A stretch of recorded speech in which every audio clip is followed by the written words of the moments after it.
Alright, so I decided to cut my hair this morning, and this is the progress so far. Trying to work on this crown area before I go over it with the clippers one more time.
That is much, much better than it was before I started focusing on the crown.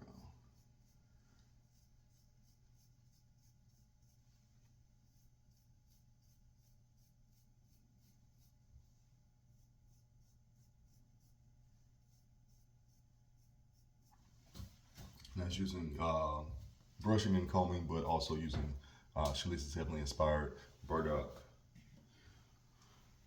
root shampoo and conditioner, and also this burdock root hair oil.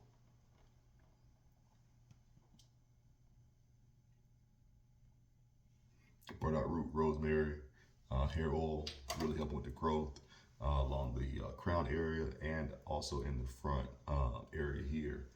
In the front, I'm also using the DHT blocker to try to stimulate some growth, stop some growth, some hair loss, and also stimulate some growth. So get those products on shalices.com. Check it out. If you have any questions, let me know.